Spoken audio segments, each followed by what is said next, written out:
Hello and welcome to European Daily News. I'm Alex Grant, here to bring you the key stories from November 12th. Let's get into today's updates across the EU and Ukraine. EU developments. The European Parliament's Foreign Affairs and Regional Development Committees have postponed their assessment sessions for candidates Kaja Kallas and Rafael Fitto. These reviews were scheduled to evaluate the two officials for potential roles within the European Commission. A new EU directive proposes redirecting up to EUR 392 billion in cohesion funds between 2021 and 2027 to strengthen Europe's defense and security industry. While originally intended to reduce economic disparities among member states, these funds could now support military mobility projects, such as infrastructure improvements for heavy military vehicles. Direct weapons procurement remains excluded from EU funding, but dual-use products like drones may now qualify for support. Germany is preparing for its next federal election, set for February 23, 2025. The date, confirmed by public broadcaster RD, was agreed upon by Chancellor Olaf Scholz's SPD party, their Green coalition partners, and the CDU-CSU opposition.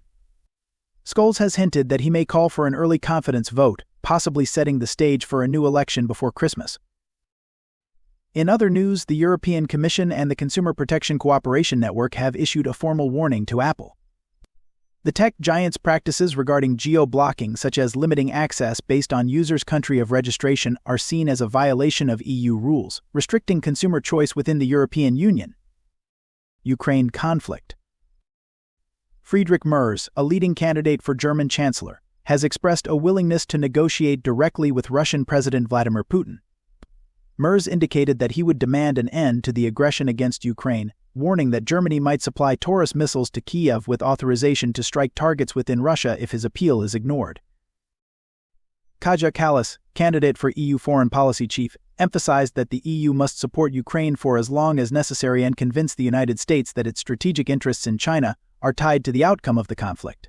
Speaking before EU lawmakers, Kallas called Ukraine's victory a priority for all. Ukrainian forces are reportedly performing effectively in Russia's Kursk region, showing strong supply lines and efficient troop rotations.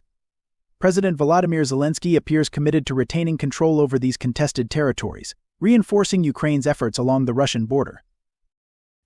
Meanwhile, Ukraine's leadership has stated there is no need for a new victory plan to secure continued U.S. support despite Donald Trump's recent election victory. The current strategy focuses on leveraging economic and military opportunities to align with Trump's business-oriented perspective.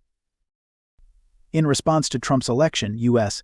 Secretary of State Antony Blinken will travel to Europe this week for urgent discussions on Ukraine with NATO and EU officials.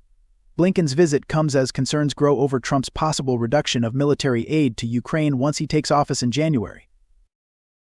That wraps up today's updates on European Daily News. I'm Alex Grant, thank you for joining us, and we'll see you next time with more insights and developments from around the EU and the world.